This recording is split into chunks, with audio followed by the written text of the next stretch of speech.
ఈరోజు వాక్యం నిమిత్తం ప్రార్థన చేసినప్పుడు దేవుడు నా మనసులో కీర్తన గ్రంథం 23 అధ్యాయం ఉంచారు. మనందరికీ చాలా సుపరిచితమైన వాక్య భాగం. చిన్న పిల్లలకు కూడా సండే స్కూల్లో బోధ చేస్తారు. చిన్నపిల్లలు కూడా దీన్ని కంఠస్థ పెడతారు. అయితే ఈ కీర్తన మనందరికీ సుపరిచితమే, కానీ ఎప్పుడైనా సరే మనకు ఒక విషయం తెలుసు అనుకోకూడదు. మనకు తెలిసిన విషయాల్లోనే అనేకమైన విషయాలు తెలియని ఉంటాయి. అయితే ఈ కీర్తన నేను చదివినప్పుడు ఒక్కొక్కరికి ఒక్కొక్క విధంగా అర్థమైంది. చదివితే ఒక వ్యక్తి దేవుణ్ణి అంగీకరిస్తే ఆ వ్యక్తి జీవితం ఎలా ఉండిద్ది అనేది కీర్తన. చెప్పండి ఒకసారి. ఒక వ్యక్తి దేవుణ్ణి అంగీకరిస్తే ఆ వ్యక్తి జీవితం ఎలా ఉంటది అనేది ఈ కీర్తన. అర్థమైంది? ఈ క్లారిటీ వచ్చింది కదా? ఓకే. చాలా మంది వారి యొక్క సొంత ఆలోచనల చేత నడిపించబడతా ఉంటారు. అంటే వాళ్ళకి ఏం ఆలోచనలు వస్తే అవి అన్ని విషయాల్లో, ఆర్థిక విషయాల్లో కానీ, భౌతిక సంబంధం విషయాల్లో కానీ, కుటుంబ విషయాల్లో కానీ, పిల్లల్ని పెంచే విషయంలో కానీ వారికి ఎటు తోస్తే అటు వెళ్ళిపోతూ ఉంటారు. వెళ్ళిపోయి ఆఖరిలోకి వచ్చేసరికి దేవుని మీద నిందలేస్తూ ఉంటారు. దేవుడు నాకు అలా చేయలేదు, దేవుడు నాకు ఇలా చేయలేదని. అయితే ఇక్కడ ప్రాముఖ్యంగా లోకంలో ఉన్న ప్రతి ఒక్కరి జీవితం కూడా వారి శరీరానుసారంగానే ఉంటది. ఇప్పుడు నేను కూడా ఒకప్పుడు యేసు ప్రభు ఎవరో తెలియనప్పుడు, యేసు ప్రభుని ఎరగక ముందు నా శరీరంలో ఆలోచనలు ఎలా వస్తే నేను అలా నడిచా. అంతేనే కదా? సహజంగా బైక్ని పెట్రోల్ నడిపించింది, మనిషిని ఏం నడిపించింది? ఆలోచన. అంటే మనిషికి వచ్చే ఆలోచన మనిషిని నడిపిస్తుంది.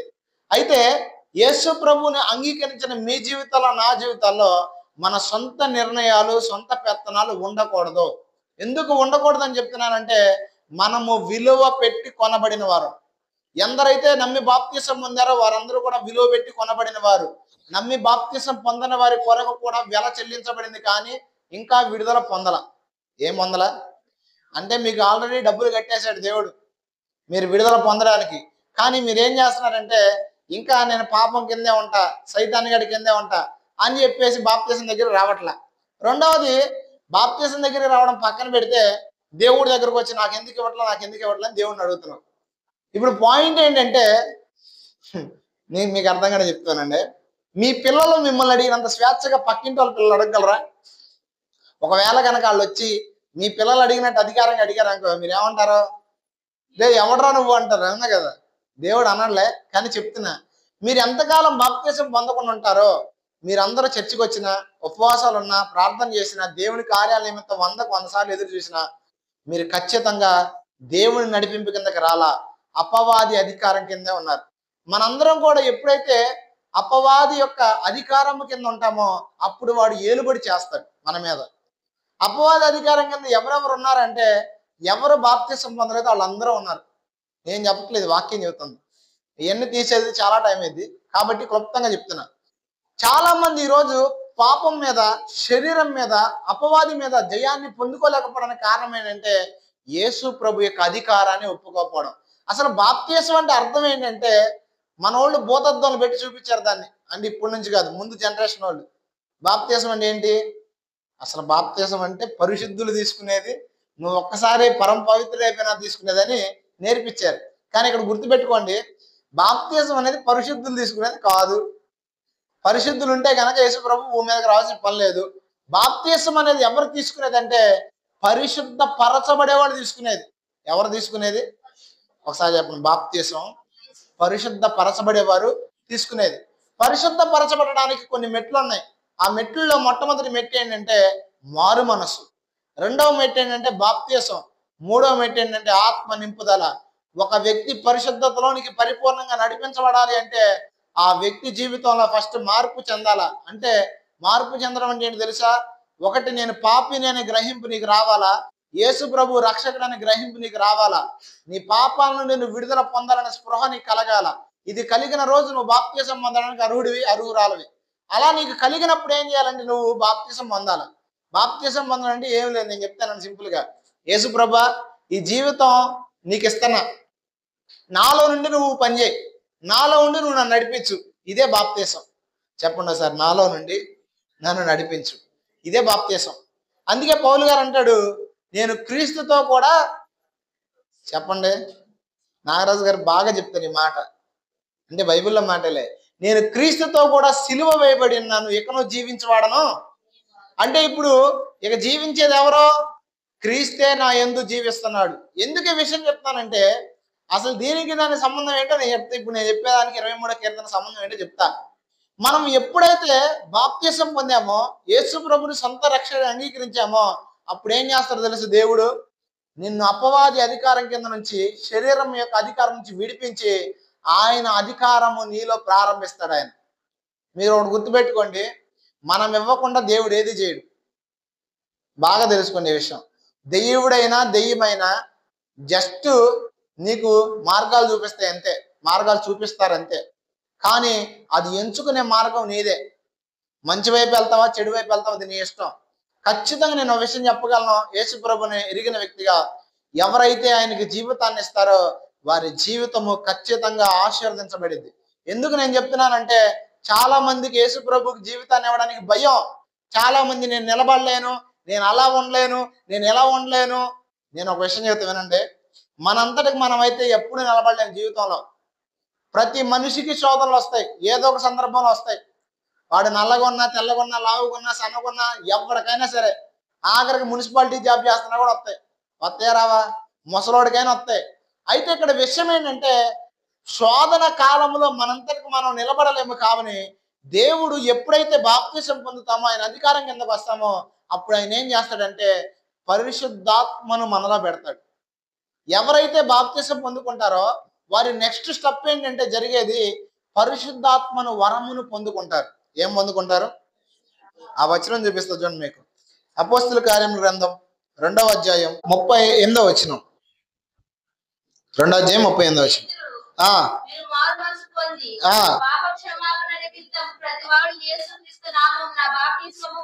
ఆగండి, ఫస్ట్ మీరు ఏం చేయాలంట? మారు మనసు పొందాలా. నెక్స్ట్ ఏంటి? బాప్తిసం తీసుకోవాలా. తర్వాత చూడండి, ఆగండి, పరిశుద్ధాత్మను వరమును. పరిశుద్ధాత్మ వరము అంటే ఏంటి తెలుసా? బహుమతి. వరానికి అర్థం ఏంటంటే బహుమతి. ఇంగ్లీష్ లో వరం అంటే గిఫ్ట్ అని ఉంది. గిఫ్ట్ అంటే ఏంటి? బహుమతి.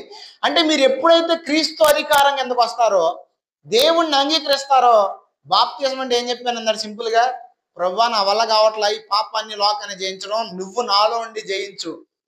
ఒక విషయం చెప్తానండి, ఆత్మీయ జీవితమైన, భౌతికమైన జీవితమైన, దేవుడు ఒక వ్యక్తి జీవితంలో ఫలభరితమైన జీవితం వైపు తీసుకెళ్లాలంటే దానిలో ఇద్దరు పార్టిసిపేట్ చేయాలి. ఎంతమంది? ఇద్దరు. ఎవరు? పాస్టర్ గారు, పాస్టమ్ గారా? ఆ ఇద్దరు ఎవరంటే, ఒకటి దేవుడు, రెండోది నువ్వు. ఖచ్చితంగా దేవుడు చేయడానికి ఎల్లకాలం సిద్ధంగా ఉన్నాడు. నువ్వు కూడా నీ ఆధ్యాత్మిక జీవితాన్ని, భౌతికమైన జీవితాన్ని ముందుకు తీసుకెళ్ళడానికి దేవుని యొక్క అధికారం కిందకి రావాలి. నువ్వు రానంతకాలం కొన్నిసార్లు ఆయన ఏం చేయడు. అందుకే దేవుడు వాక్యం ద్వారా చెబుతాడు, మారు మారు, నువ్వు మారు, నువ్వు మారు అని చెప్తాడు. మీకు అర్థం కాదు విషయం చెప్తానండి. కొంతమంది ప్రవక్తలు వచ్చేవాళ్ళు మా పాస్టర్ గారి దగ్గరికి వచ్చి, నేను ఎక్కడో కూర్చున్నాను వెనకాల, పిలిచేవాళ్ళు. కొంతమంది పేర్లు పెట్టి పిలిచేవాళ్ళు. ఇక్కడ శ్యామ్ కుమార్ అనే ఒక అబ్బాయి ఉన్నాడు, రండి అనేవాళ్ళు అనమాట. అంటే వాళ్ళు దేవుడు బయలుపరిస్తే పిలిచేవాళ్ళు. మళ్ళీ మీరు అనుకోవచ్చు తెలుగోళ్ళే కదా అని. తెలుగోళ్ళు కదా వచ్చేవాళ్ళు. అది మా వాళ్ళు వస్తారు, అప్పుడప్పుడు అడగండి. తమిళోళ్ళు, మన భాష కాని వాళ్ళు, మన ప్రాంతం కాని వాళ్ళు వస్తారు అక్కడికి వాకింగ్ అవ్వడానికి. వాళ్ళు పేర్లు పెట్టి పిలుస్తారు. కొంతమంది పేర్లు పెట్టి పిలిచే వాళ్ళలో కొంతమంది, నేను అప్పుడు యేసుప్రభుని తెలుసుకున్నాను కానీ అంత మారు మనసు లేదు నాకు. నా దగ్గరకు వచ్చినప్పుడు పిలిచి అభిషేకించి ఒకటే చెప్పేవాళ్ళు, దేవుడు నిన్ను బలంగా వాడుకుంటాడు, నువ్వు ప్రవక్త అవుతావు, అనేక మంది ప్రజలు నువ్వు ప్రార్థన చేసినప్పుడు ఇలా జరిగింది అలా జరిగింది చెప్పి ఆఖరిలో ఒక మొక్క చెప్పేవాళ్ళు, దేవుడి నీ హృదయాన్ని అడుగుతున్నాడు, ఇస్తావా అని అడిగేవాడు. మరి దేవుడు ఈ ప్రశ్న ఈరోజు మిమ్మల్ని అడుగుతున్నాడు, మీరేం చెబుతారు? ఇస్తారా ఎవరా? ఇస్తానని చెప్పడం ఈజీ, కానీ ఇవ్వడమే కష్టం.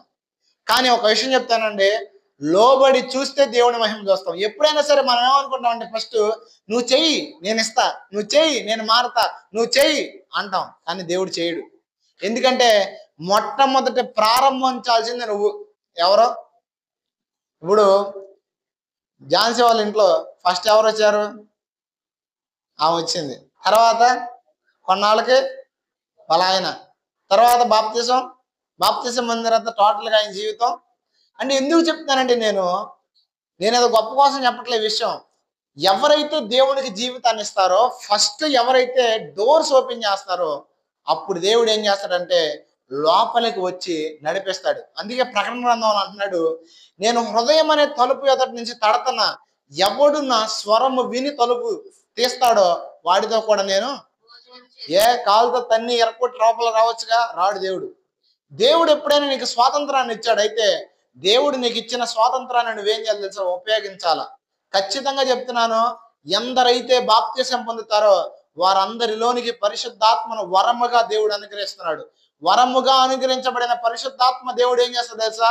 నీ జీవితంలో నిన్ను నడిపిస్తాడు. కొంతమందికి తెలియక ఏం చేస్తారంటే బాప్తిసం పొంది కూడా పరిశుద్ధాత్మ అనుభవం తెలియక పాపంలో లోకంలో జీవిస్తున్నారు.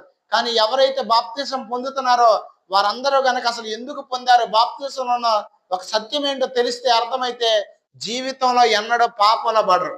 ఎక్కడ పడరు? ఎందుకు చెప్తున్నానంటే మన జీవితం ఇప్పుడు మనం జీవిస్తున్నాం. మన జీవితం క్రీస్తుకు మునుపు మన ఆలోచనలు నడిపించింది. కానీ యేసయ్యను అంగీకరించిన తర్వాత ఏమైందో తెలుసా? ఖచ్చితంగా మన జీవితాన్ని ఆయన నడిపిస్తాడు. ఎవరు నడిపిస్తారు? ఇప్పుడు చూడండి, కీర్తన 23వ అధ్యాయం. ఆగండి. చాలా సార్లు మన ఆత్మీయ జీవితంలో లేమి కలుగుద్ది, భౌతిక జీవితంలో కూడా లేమి కలిగిద్ది. లేమి అంటే ఏంటి? లేమి అంటే ఏంటి? కరువు ఉండదు, లేమి కలుగదు అన్నాడు ఇక్కడ. అంటే కరువు ఉండదు. ఎప్పుడు కరువు ఉండదు? ఎప్పుడు కరువు ఉండదు? కాపరి అంటే అర్థం ఏంటి? కాపాడేవాడు, కాచేవాడు. ఇదే అంటే అది కరెక్టే. కానీ కాపరి అంటే అర్థం ఏంటంటే నడిపించువాడు అని అర్థం. ఎవరు మన దేవుడు? చెప్పండి. నాకు నా దేవుడు నాయకుడు, నడిపించేవాడు. చూడండి, గొర్రెల కాపరుల యొక్క లక్షణాలు ఏంటి నేను చెప్తా వినండి ఇక్కడ మీకు అర్థం కావడానికి. ఇప్పుడు ఈ ఏరియాలో కూడా కొన్ని గొర్రెలు ఉన్నాయి కదా, కొంతమంది గొర్రెలు మేపుతారు. అయితే వాళ్ళు ఏం చేస్తారంటే ఇక్కడ మేత లేనప్పుడు చక్కగా అడవి ప్రాంతానికి వెళ్తారు, వెళ్ళి ఆ ప్రాంతం చూసుకుంటారు. గొర్రెల కాపర్లు ఒక చోట ఉండరు, సంచారం చేస్తూ ఉంటారు. మనకి ఎండాకాలం కూడా చాలా మంది బయట ఊళ్ళో వచ్చి ఇక్కడ స్టే చేస్తారు. మొన్నటిదాకా ఇక్కడ కూడా ఉంది. అంటే వాళ్ళు ఏం చేస్తారంటే మంచిగా మేత ఉన్న స్థలాన్ని చూసుకుంటారు. ఫస్ట్ చూసిన తర్వాత ఏం చేస్తారంటే ఈ గొర్రెల్ని తీసుకొస్తారు. ఇప్పుడు ఈ గొర్రెలు కాపరిని వెంబడిస్తే ఏం జరిగిద్ది? కాపరి వెంబడి వస్తే ఏమైద్ది? సమృద్ధి అయిన చోటకి గొర్రెలు వస్తాయి. అంటే ఇప్పుడు కాపరి నడిపించే చోటకి నడిపించబడే వ్యక్తి రావాలి. ఇప్పుడు నువ్వు దేవుణ్ణి అంగీకరించిన వ్యక్తి అయితే దేవుని యొక్క నడిపింపుకి ఎందుకు వస్తే నీ జీవితంలో లేముండదు. ఏముండదు? చాలా మందికి భయం. యేసు ప్రభుని అంగీకరిస్తే పెళ్లిళ్ళు అవ్వని కొంతమందికి భయం. యేసు ప్రభుని అంగీకరిస్తే కొంతమందికి ఆస్తులు రావేమో, వ్యాపారం చేయలేనేమో, ఉద్యోగం చేయలేనేమో, నేను చేసే వాటికి దేవుడి దగ్గరకు వస్తే నాకు ఫెయిల్ అయిపోతానేమో, అదే ఇద్దాం ఇదే ఇద్దాం భయం. కానీ ఒకటి గుర్తుపెట్టుకోండి, నువ్వు ఎప్పుడైతే నీ జీవితాన్ని ఆయనకి ఇస్తున్నావో, నీ బ్రతుకుని ఆయన అంగీకారముతో ముందుకు తీసుకెళ్తున్నావు, అప్పుడు జరిగే విషయం ఏంటంటే నీ జీవితంలో ఆయన లేమి కలగనివ్వడు. ఎందుకంటే లేమి కలగడానికి నిన్ను నడిపించేది నీ శరీరం కాదు. ఏం కాదు? కొంతమందికి ఎంత పిచ్చి అంటే వాళ్ళ శరీరం చేత నడిపించబడి పిచ్చి పనులన్నీ చేస్తూ ఉంటారు. ఏ పనులు చేస్తుంటారు? పేకాట ఆడతారు. ఎందుకు చెప్పండి? సంపాదిద్దామని. కానీ అక్కడ ఏమైంది? మొన్న ఒకళ్ళు ఫోన్ చేశారు నాకు, ఊరు గుర్తులేదు కానీ హైదరాబాద్ ఎక్కడి నుంచో. బ్రదర్ మా ఇంట్లో ఒకళ్ళు మారాలండి అన్నారు. ఏమైందంటే 80 సంవత్సరాలు అంట ముసలాయన, ఆయనకి అన్ని అలవాట్లు ఉన్నాయంట. 7-8 లక్షలు ఖర్చు పెడతాడంట ఒక రోజుకి. ఒక రోజు ఖర్చు పెట్టే సంపాదన మనకుంటేనా? అంత కోటీశ్వరుడు అంట. కానీ డబ్బులన్నీ తగలేసి ఈరోజు ముష్టెత్తుకునే స్థితికి వచ్చారు. గుర్రాల పందాల్లో అమ్మాయిలకి, డ్రగ్స్ కి, వాటికి వీటికి పెట్టేస్తారంట. 80 సంవత్సరాల వయసు ఆయన. ఎందుకు ఈ వయసులో? మనమైతే ఏం చేస్తాం? దాచుకుంటాం, లేదా రకరకాలు చేస్తాం. కానీ ఎందుకు అలా చేస్తున్నారంటే శరీరం వారిని నడిపిస్తుంది. కానీ ఎప్పుడైతే మనం ఆయన అధికారం కిందకు వస్తామో జరిగేది ఏంటంటే మన శరీరం ఇక పని చేయడం స్టార్ట్ అవ్వదు. మనలో మనకు తెలియకుండా పశ్చాత్తాపం కలిగిద్ది. మనలో మనకు తెలియకుండానే ఒక నూతనమైన వ్యక్తిని మనం చూస్తాం. మీకు తెలుసో తెలీదో కానీ నేను చెప్తా వినండి, యేసు ప్రభువుని నమ్ముకున్న తర్వాత, పరిశుద్ధాత్మను పొందుకున్న తర్వాత నాలో నాకు తెలియని ఒక కొత్త వ్యక్తిని నేను చూశాను. నేను మీలాగే పుట్టాను, నేను మీలాగా ఉన్నాను, అన్నీ మీలాగానే ఉన్నాను. కానీ ఎప్పుడైతే క్రీస్తు నేను అంగీకరించానో జరిగిన విషయం ఏంటంటే నాకు తెలిసి నేనేంటో తెలుసా తెలీదా? శ్రీశ్రీ అనే మహాకవి ఒక మాట అన్నాడు, నాకు తెలిసిన నేను వేరు, నీకు తెలిసిన నేను వేరు, నాకు తెలిసిన నేను నీకు తెలిస్తే నువ్వు నన్ను ప్రేమిస్తావా అన్నాడు.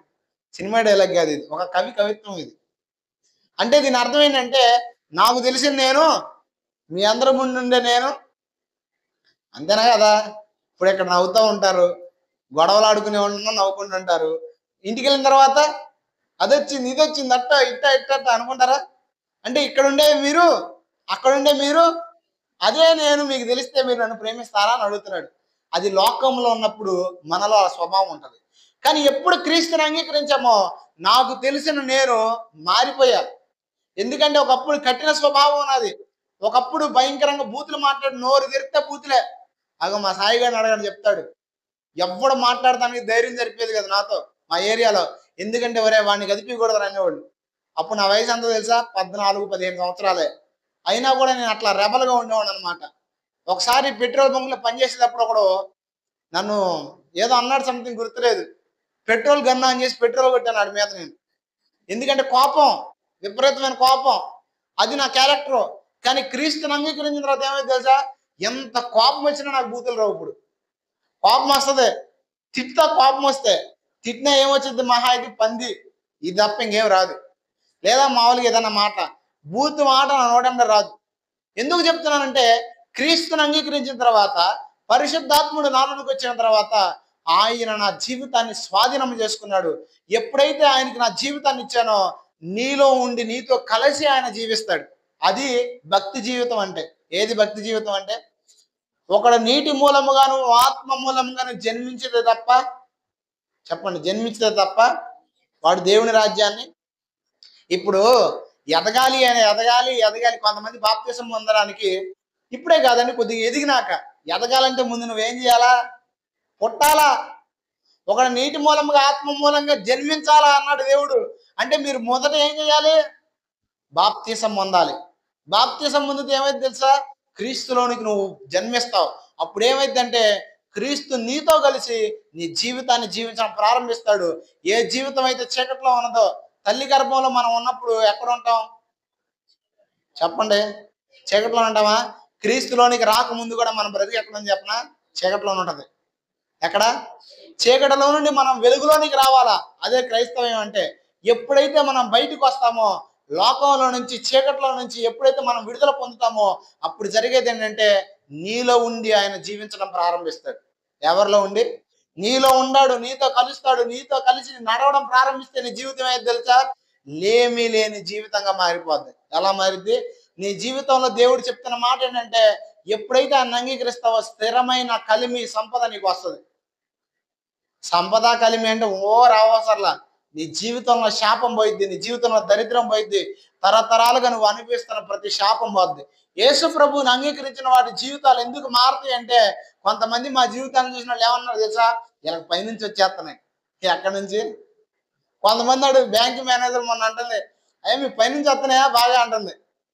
బ్యాంక్ మేనేజర్ పైనుంచి రావడం ఏంటంటే, మరి నువ్వు ఒక సాధారణమైన వ్యక్తి, అంత పెద్ద ఇల్లు ఎట్లా కట్టావు అని అడుగుతుంది ఆవిడ. అంటే ఇప్పుడు ఇల్లు కడితే పైనుంచి ఎలా వచ్చిందంటే, నా దేవుడు నా జీవితంలోకి వచ్చిన తర్వాత నా బ్రతుకుని మార్చాడు. నేను ఒక సాధారణ ఒక కూలివాడిగా స్టార్ట్ చేశాను ఆ జర్నీ. ఎలా స్టార్ట్ చేశాను అంటే, బొచ్చును మోసుకునేవాడిని ఒకప్పుడు. కానీ దేవుడు ఏం చేశాడు తెలుసా, నా పనిలో నన్ను దీవించాడు. పనిలో దీవించి 10 మందికి పనిచ్చే స్థితిని నాకు పనిలో ఇచ్చాడు దేవుడు. ఇక్కడ కాదు, ఒక పక్క పరిచయం చేసుకుంటానే ఒక పక్కన పని చేశా. నేను దగ్గర 5-6 బిల్డింగ్లు కట్టా సొంతగా. ఎందుకు చెప్తున్నానంటే, ఒక బిల్డింగ్, ఒక స్థలం చూపిస్తే ప్లాన్ వేయగలను నేను. ఇప్పుడు ఒక ప్లాన్ చూపిస్తే బిల్డింగ్ కొలతలన్నీ తెలిసిపోతాయి నాకు. ఎందుకు చెప్తున్నానంటే, నా దేవుడు నాతో ఉండగా జరిగిన విషయం ఏంటంటే, నా దేవుడు నాతో ఉండి నన్ను నడిపిస్తే నాతో పాటు 10 మంది బతికారు. ఎందుకు నేను ఈ విషయం చెప్తున్నానంటే, ఎప్పుడైతే క్రీస్తుకి నీ జీవితాన్ని ఇస్తావో, ఆయన కాపరత్వం కిందకి, నాయకత్వం కిందకి వస్తావో, లేమి కలగని జీవితాన్ని దేవుడు మీకు మొట్టమొదటి ఇస్తాడు. ఏ జీవితాన్ని ఇస్తాడు, ఖచ్చితంగా ఇస్తాడు. ఇస్తాడు కూడా తర్వాత.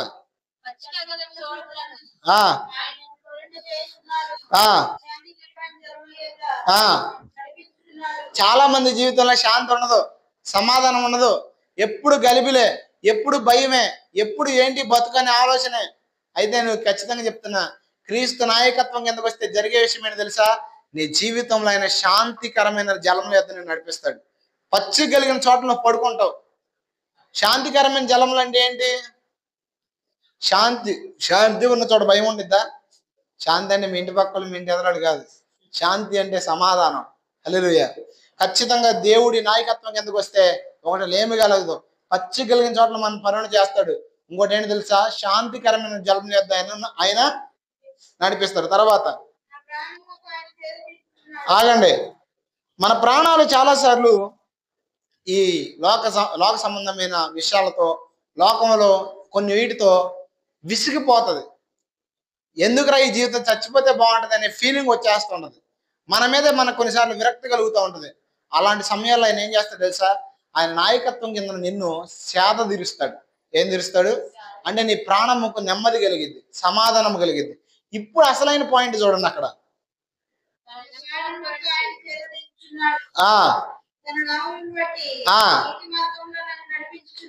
ఆగండి, ఇప్పుడు ఇక్కడ పాయింట్ చూడండి. తన నామమును బట్టి నీతి మార్గంలో. ఇప్పుడు చెప్పండి, నేను నడవగలనా? బాప్తిసం తీసుకుని నేను ఉండగలనా? నేను చేయగలనా? నువ్వు చేయలేవు, నువ్వు చచ్చినా చేయలేవు, నీ వల్ల కాదు. అందుకే ఆయన ఏం చెబుతున్నాడంటే, నా అధికారం కిందకి రా, ఒప్పుకో, నువ్వు పాపని గ్రహించు, నన్ను రక్షకుడిగా అంగీకరించు.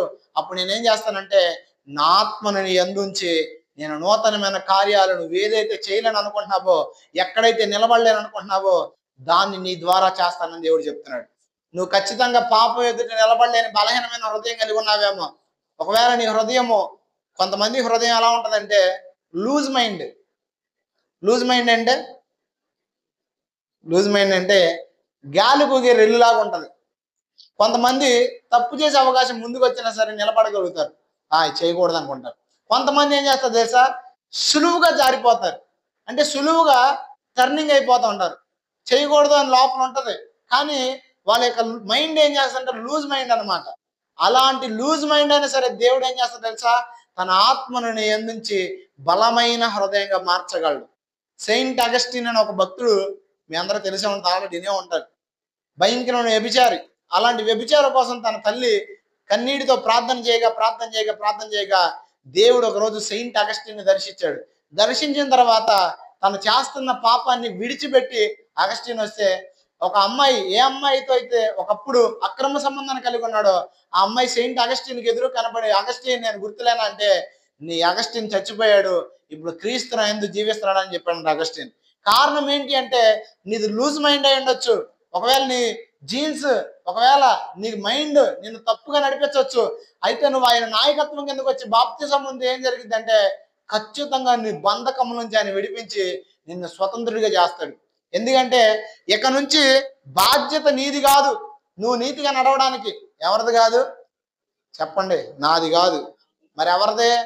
ఆయనది బాధ్యత. నీలో కార్యసిద్ధి కలగజేయవాడు దేవుడు. కార్యసిద్ధి నీ అంతటి నువ్వు పొందుకోలేవు, నీ అంతటి నువ్వు నిలబడలేవు. అందుకే దేవుడు తన ఆత్మనిచ్చాడు. అందుకే దేవుడు యెహెజ్కేలు ద్వారా బయలుపరుస్తున్న మాట ఏంటి తెలుసా? వారు నా ఆజ్ఞలను, నా కట్టలను, నా విధులను గైకొన్నట్లు వారి శరీరంలో నుండి రాతి గుండెను తీసివేసి మాంసపు గుండెను ఇచ్చి ఏక మనసు కలగజేసి వారి యందు నూతన ఆత్మను పుట్టిస్తాను. అప్పుడు వారు నాకు జనులైందురు, అప్పుడు నేను వారికి దేవుడినైందును. అంటే మన జీవితంలో ఇవన్నీ ఎవరెత్తారు? మనకే రాతి హృదయం మన వల్లగా తీసేసుకోవడం. అందుకే దేవుడు తీసేస్తాడు. ఏకాత్మ మనకు కుదరదు, అందుకే దేవుడు ఇస్తాడు. నూతనమైన స్వభావం మనకు కుదరదు, దేవుడు ఇస్తాడు. ఎప్పుడు ఇస్తాడు చెప్పనా? నువ్వు ఆయన నాయకత్వం కిందకి లోబడితే. మీకు విషయం చెప్తానండి. ఆత్మీయ జీవిత ప్రారంభంలో దేవుడు ఒకసారి నాకు దర్శనం చూపించాడు. ఆ దర్శనంలో దేవుడు ఆకాశంలో ఉన్నాడు, నేనేం కింద ఉన్నా. కింద ఉంటే నేను అడుగుతున్నా, నా దగ్గరికి రా ప్రభు అని. అప్పుడు దేవుడు స్వరం నాకు స్పష్టంగా వినపడుతుంది ఏంటంటే, మొదట ఒక అడుగు నువ్వే, 7 అడుగులు నేను నడిపిస్తాను. ఏంటది? అప్పుడు నాకు బైబిల్ తెలీదు, అంటే చదువుకోలే నేను అప్పుడు ఇంకా బైబిల్లో కొంచెం ఏదో కొద్దిగా తెలుసు అంతే. కానీ ఈ మాట జకర్యా గ్రంథంలో అంటాడు, ఒక్క అడుగు నువ్వు వేస్తే 7 అడుగులు నడిపిస్తా. నా తట్టు మీరు తిరిగితే మీ తట్టు నేను. దేవుడు కాన్సెప్ట్ అలా ఒకటే, నీకు అధికారం ఇచ్చేసాడు నీ జీవితం మీద సంపూర్ణంగా. చాలా మంది ఏమంటారు తెలుసా? అన్ని తలరాత, అన్ని అన్ని దేవుడే కాదు. దేవుడు మీ జీవితాన్ని మీ చేతిలోనే పెట్టాడు. ఒకసారి చెప్పండి, నా జీవితం నా చేతిలో ఉంది. అంతేనా కదా? నా జీవితం ఒకప్పుడు నా చేతిలో లేక ఎవరి చేతిలో ఉంది? నా ఇష్టం వచ్చినట్టు నేను బ్రతుకుతున్నానంటే నా చేతిలోనే ఉంది. దానికి దేవుడు బాధ్యుడు కాదు. నీ చేతిలో ఉన్న జీవితాన్ని దేవుని చేతిలోకి ఇవ్వడమే యేసయ్య యొక్క అధికారం కిందకి రావటం. ఎప్పుడైతే నువ్వు ఆయన చేతికి అప్పగిస్తావో ఖచ్చితంగా ఆయన నీ చేయి పట్టుకుంటాడు. పట్టుకుంటాడా పట్టుకోలేడా? బాగా ట్రాఫిక్ ఉంది, మంచిగా తిరణాలు జరుగుతుంది అనుకోండి ఒకవేళ, లేదా ఎగ్జిబిషన్ జరుగుతుంది, అక్కడ పిల్లలతో వెళ్ళారు, మీ పిల్లల చేతులు వదిలేస్తారా? కొన్ని సమయాల్లో మనం చేతులు ఇస్తాం పిల్లలకి పట్టుకోమని. అలాంటి సమయాల్లో చేతులు ఇచ్చామనుకో పిల్లలు ఏం చేస్తారు? పిల్లలు ఏం చేస్తారు? తప్పిపోతారు, వదిలేసి వెళ్ళిపోతారు. ఎందుకంటే పిల్లలు వాళ్ళు. అదే మనం పిల్లలు చేపట్టుకుంటే జనాలున్నా కష్టమైనా నష్టమైనా పిల్లల్ని వదిలేస్తామా? మీరు వదిలేస్తారా? మీకు దండేసి దండం పెట్టచ్చు వదిలేస్తే. ఖచ్చితంగా ఏ తల్లి ఏ తండ్రి వదిలిపెట్టడు. అలాగే ఎప్పుడైతే మనం మన జీవితాన్ని, మన బ్రతుకును, మన ఆత్మీయతను దేవుని చేతిలోకి అప్పగిస్తామో, నమ్మి బాప్తీసం ద్వారా ఆయన అధికారం కిందకు వస్తామో, అప్పుడు జరిగే విషయం ఏంటి తెలుసా? నీతి మార్గంలో నువ్వు నడవలేని మార్గంలో ఆయన నిన్ను నడిపిస్తాడు. నీ ప్రతి లూజ్ మైండ్ పోయిద్ది. నీలో నీకు తెలియని ఒక కొత్త వ్యక్తి నువ్వే చూస్తావు. ఎవరు చూస్తారో? ఆ శక్తి దేనిలో పెట్టాడంటే దేవుడు మారు మనసు పొంది బాప్తిసం పొందడంలో పెట్టాడు. హల్లెలూయా. తర్వాత చూడండి, ఆ ఇటువరకు కూడా నువ్వు సంచరించావు గాఢాంధకారంలో, పాపపు లోకంలో నువ్వు సంచరించావు. ఎప్పుడు? బాప్తిసం పొందక ముందు. అప్పుడు నీకేమవుతుంది? భయం. భయమా కాదా? పాపంలో మనం బ్రతుకుతున్నప్పుడు ఎక్కడికెందుకని చెప్తానండి, ఆడపిల్లలు ఉన్న తల్లిదండ్రులు ఎవరైనా సరే, ఆడపిల్లలు 10th క్లాస్ అలా వచ్చిన తర్వాత ఒక లోపల ఒక భయం ఉంటది. ఏమని? ఇప్పుడు ఆడపిల్లలు కాదు, మగపిల్లలు కూడా భయపడుతున్నారులే, వీళ్ళ జీవితం ఏమైపోద్దో అని. అవునా కదా? ఎందుకంటే పిల్లలు లోకంలోకి వెళ్తున్నారు కాబట్టి. ఇప్పుడు అదే పిల్లలు మారు మనసు పొంది భక్తి పరులు అయితే భయం ఉంటదా? ఉండదు. ఎందుకు భయం ఉండదంటే వీడు భక్తి పరుడు అని. చిన్నప్పటి నుంచి మా అమ్మ నన్ను సరిగ్గా పట్టించుకునేది కాదు. ఎప్పుడు మా అన్నయ్య గురించి ఏడుపు. ఎందుకంటే వాడు సరిగ్గా ఉండడని. నన్ను ఎందుకు పట్టించుకునేది కదంటే ఆడికేంటి ఎక్కడికైనా తిరిగి వస్తాడని. అంటే వీడు పర్ఫెక్ట్, వాడు పర్ఫెక్ట్ కాదని. ఇప్పుడు ఎవరి గురించి ఏడుస్తాం మనం? పర్ఫెక్ట్గా లేనోడు గురించే. నీ మైండ్ పర్ఫెక్ట్గా లేదు. నువ్వు గాఢాంధకారపు లోయల గుండా, ఈ లోకంలో ఉన్న చీకటి గుండా వెళ్తున్నప్పుడు ఏమైందంటే దేవుడు నీకు తోడు లేనప్పుడు పడిపోతావు. ఎందుకంటే నీ కళ్ళు మూసిపోతాయి. అవునా కదా? దేవుడు లేడనుకోండి మనతో, మన కళ్ళు ఏమవుతాయి? మూసుకుపోవా? చీకటి ఖచ్చితంగా కళ్ళకి గుడ్డితనాన్ని కలగజేసింది. పాపము కూడా కళ్ళకి ఏం చేసిద్ది? గుడ్డోడు ఎక్కడ పడతాడు? గుంట్లో పడతారు. అయితే ఈ గాఢాంధకారములో దేవుడు లేక నువ్వు నడిచేటప్పుడు నీకు భయం వేస్తుంది. దేవుడు లేక నడిచేటప్పుడు నువ్వు పాపం చేస్తావు. కానీ ఎప్పుడైతే దేవుడు నీకు కాపరిగా ఉంటాడో, దేవుడికి నీ జీవితాన్ని ఇస్తావో, ఆ టైంలో నువ్వు గాఢాంధకారపు లోయలు గుండా వెళ్తున్నా కూడా నీకేమవదు? అక్కడ చదవండి.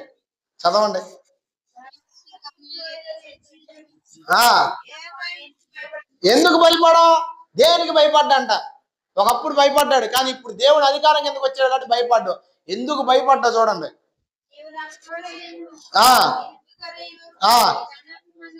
చూడండి, దేవుడు తోడుగా ఉంటాడంట. ఎవరికి తోడుగా ఉంటాడు చెప్పండి? నమ్మి బాప్తీసం పొందిన వారికి. నమ్మి బాప్తీసం పొందడం అంటే మీ జీవితాన్ని ఆయనకి, మీరు నిజమైన ఆయన గొర్రె అయితే ఆయన కాపరత్వంలోకి రండి. నేను ఒక విషయం చెప్తాను వినండి. ఎంతకాలం అయితే మీరు దేవునికి లోబడరో మీ ఆశీర్వాదాలు అంతకాలం ఆగిపోతాయి. దేవునికి ఎంత తొందరగా లోబడతామో అంత తొందరగా మన జీవితాల్లో ఆశీర్వాదాలు పొందుతాం. ఎంత తొందరగా లోబడతామో మన జీవితంలో అంత తొందరగా దేవుడు చేయాలనుకునే చేస్తాడు. ఇప్పుడు నన్ను 14 సంవత్సరాలు దేవుడు దర్శించాడు. ఆడతా పాడతా తిరగచ్చులే, వయసు అయిపోయి నాకు రావచ్చునని కనుక నేను నా 14 సంవత్సరంలో నా పనికో దేనికో తిరుగుతున్నాను అనుకోండి, బైబిల్ ట్రైనింగ్కి వెళ్ళేవాడినా? సరే వెళ్ళలేదు అనుకోండి, ఇప్పుడు ఇక్కడ ఉండేవాడినా? వందల మంది ప్రజల ముందు నిలబడి మాట్లాడటానికి, అనేక మంది జీవితాలు మార్చడానికి దేవుడు నన్ను ఒక ఛానల్కి ఇప్పుడు వాడుకున్నాడు. అప్పుడు వాడుకునేవాడా? ఖచ్చితంగా చెప్తున్నాను, దేవుడు పిలిపిస్తాడు కానీ నిన్ను బలవంతం చేయడు. ఏం చేయడు? ఖచ్చితంగా దేవుడు పిలుస్తున్నాగా లోబడడం నేర్చుకోండి. అందుకే పెద్దవాళ్ళ సామెత చెప్పారు, చేతులు కాలిన తర్వాత అప్పుడు ఉపయోగం లేదు. నేను ముసలోడినైనాకు ముసలిదాన్నైనాకు వస్తానంటే అప్పుడు నీ జీవితంలో చాలా తక్కువ కార్యాలు జరుగుతాయి. ఎందుకు చెప్తున్నానంటే దేవుడు అవకాశం ఇస్తున్నాగా జీవితాన్ని మార్చుకోవడానికి ప్రయత్నం చేయండి. దేవుడు మీకు తోడుగా ఉంటాడు ఎలాంటి పరిస్థితులైనా సరే. కొన్నిసార్లు మనం పడిపోతాం, అప్పుడు కూడా పడమా ఆత్మీయతలో. అలానే నేను పడిపోతానని ముందుకెళ్ళొద్దు. నేను పడను, ఎందుకంటే నన్ను నిలబెట్టువాడు దేవుడని ముందుకెళ్ళండి. గాఢాంధకారపు లోయలో సంచరించిన అపాయానికి భయపడను, ఎందుకంటే నీ దుడ్డు కర్ర నీ దండము నన్ను ఆదరిస్తాయి. అంటే ఇప్పుడు కొన్నిసార్లు ఆదరణ లేని పరిస్థితులు వస్తాయి. అప్పుడు ఏం చేస్తాడు దేవుడు? ఆదరణ ఇస్తాడు. ఎవడా? ఎప్పుడు ఇవ్వగలడు దేవుడు? నీకు తోడుగా ఉన్నప్పుడు. అంతేనా? అక్కడ చూడండి, మళ్ళీ ఆ వచనం స్పష్టంగా చదవండి. ఆ పై వచనం.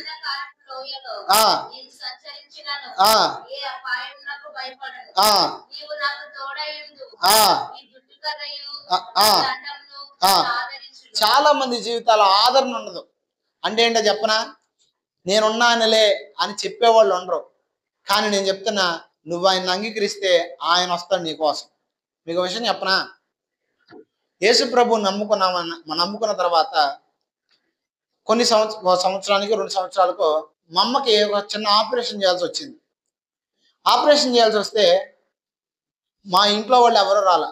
అంటే మా తాత రాలా, మా అమ్మమ్మ రాలా. అంటే వాళ్ళు ముసలోళ్ళు కాబట్టి వాళ్ళ పరిస్థితి ఇంటికాడ చూసుకోవాలి కాబట్టి ఉన్నారు. మా చుట్టాలు కానీ మా బంధువులు కానీ అసలు ఎవరో రాలా. ఇప్పుడు నేను మా అమ్మ వెళ్ళాం హాస్పిటల్కి. ఆపరేషన్ జరగాల రేపో ఎల్లుండో. ఇప్పుడు ఇద్దరే వెళ్తే ఎట్లా ఉంటుంది చూడండి పరిస్థితి.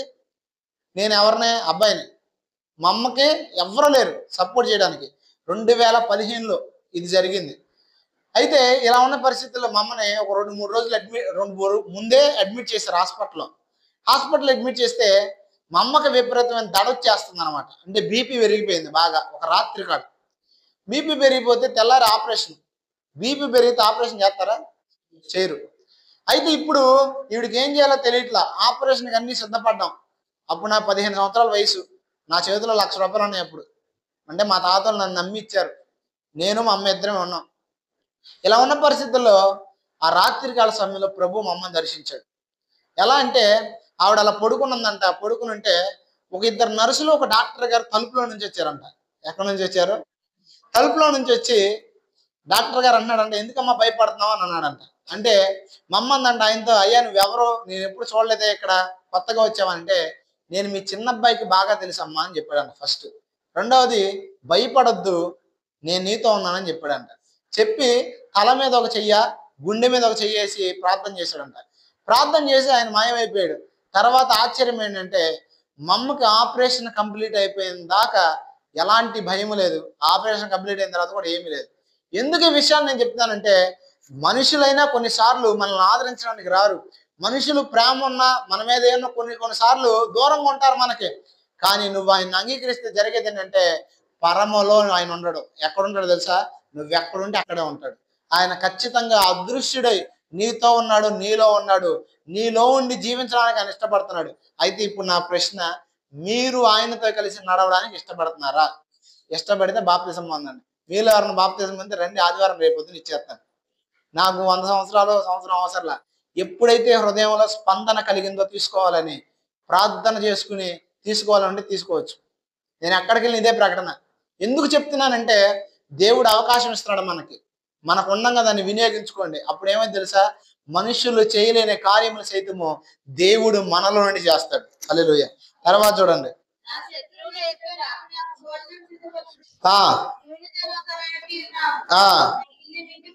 చూడండి, శత్రువుల ఎదుట, అంటే ఎవరైతే విరోధులుగా ఉన్నారో అలాంటి వారిలో సైతం ఒక మార్పు కలిగిద్ది. ఏంటా మార్పు తెలుసా?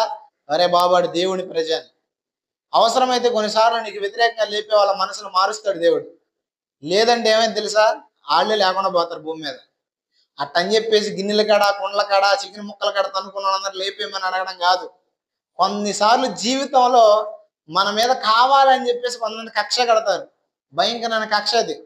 అలాంటి కక్ష కలిగిన వాళ్ళ గురించి చెబుతున్నా. మీరు చిన్న చిన్న గిన్నెల కాడ, మిరపకాయల కాడ, ఇడ్లీ కాడ కాదు నేను చెప్పేది, అర్థమవుతుందా? అలాంటి వారిని దేవుడు ఏం చేస్తాడంటే ఖచ్చితంగా మారుస్తాడు. అందుకే వాక్యం మీద సెలవిస్తుంది, నీ ప్రవర్తన దేవుడికి ఇష్టంగా ఉంటే అంట వారి శత్రువులు సైతం దేవుడు మిత్రులుగా మార్చేస్తాడంట. ఎప్పుడు? ప్రవర్తన దేవునికి ఇష్టకరంగా ఉంటే. తర్వాత చూడండి. ఎందుకు బ్రతుకు దినంలోనే కృపాక్షేమం వస్తాయి తెలుసా? ఆయన నీలో ఉన్నాడు కాబట్టి. కృప ఏం చేస్తా తెలుసా? అర్హత లేని వాడికి అర్హత ఇచ్చిద్ది. క్షేమం ఏం చేసిద్ది? నిన్ను కాపాడిద్ది. నీకు కలిగిన వాటి చుట్టూ కావాలి ఉండిద్ది. దేవుని నువ్వు అంగీకరించావంటే అర్థమేంటి తెలుసా? నీ బ్రతుకు ఆయన చేతికి ఇచ్చావని. నువ్వు ఎప్పుడైతే ఆయన్ని అంగీకరిస్తావో ఆయన నీలోకి వస్తాడు. నీలోకి వచ్చి ఏం చేస్తాడు తెలుసా? నీ జీవితాన్ని నీలో ఉండి నీకు నేర్పిస్తాడు ఎలా జీవించాలో. రెండవది, నీ గృహాన్ని ఎలా కట్టుకోవాలో నీకు నేర్పిస్తాడు. నీ పిల్లల బ్రతుకులు ఎలా కట్టుకోవాలో నేర్పిస్తాడు. మీ ఆయన ఎలా మారాలో, మీరు ఎలా ప్రార్థన చేయాలో నేర్పిస్తాడు. సమస్తాన్ని ఆయన మీతో ఉండి బోధించి నేర్పిస్తాడు. ఏం చేస్తాడు? అప్పుడు మీరు క్షేమం కలిగి ఉంటారు. కృప ఏం చేస్తుందంటే మీకు అర్హత లేని వాటిని అర్హులుగా మార్చి మిమ్మల్ని ముందుకు తీసుకెళ్ళాడు చేసింది. తర్వాత చూడండి. ఆ చూడండి, ఎప్పుడు నువ్వు నివాసం చేయగలవు తెలుసా? కొంతమందికి మందిరానికి రావడం అంటే బోరు కొట్టుతుంది. ప్రార్థన చేయాలంటే బోరు. ఆత్మీయ జీవితంలో క్షేమాభివృద్ధి చెందాలంటే బోరు కొడుతుంది. కానీ దావీదు చూడండి, ఎప్పుడు నేను మందిరంలో చిరకాలం అంట. ఇప్పుడు చాలా మంది ఎక్కడ కూర్చున్నారు కదా, టైం అవుతుంది ఎప్పుడు వెళ్తాడా అనుకునేవాడు కూడా ఉండొచ్చు ఒకవేళ. ఎందుకంటే మనలో పరిశుద్ధాత్ముడు ఉన్నప్పుడు ఏమైందంటే ఆత్మ సంబంధమైన విషయంలో మనం శ్రద్ధ కలిగి ఉండగలం. పరిశుద్ధాత్ముడు మనలో ఉన్నప్పుడు ఏం చేయగలం అంటే దేవుని సన్నిధిలో ఉండగలం. దేవుని సన్నిధిలో ఎవరైతే ఉంటారో దేవుడిచ్చే ప్రతి ఆశీర్వాదాన్ని ఆ వ్యక్తి పొందుకుంటాడు. పొందుకోరా? భక్తులందరూ అలా పొందుకున్న వాళ్ళే. ఖచ్చితంగా సమస్త విషయంలో దేవునికి లోపడండి. మీ జీవితాన్ని ఆయనకి ఇవ్వండి. ప్రభు అడుగుతున్న మాట, నువ్వు ఎప్పుడైతే నీ జీవితానికి ఇస్తావో అప్పుడు ఆయన నీ వద్దకు వస్తాడు, నీ కుటుంబంలోకి వస్తాడు, నీ పరిస్థితిలోకి వస్తాడు. సమస్తం ఆయన చూసుకుంటాడు. ఎవరు చూసుకుంటారు?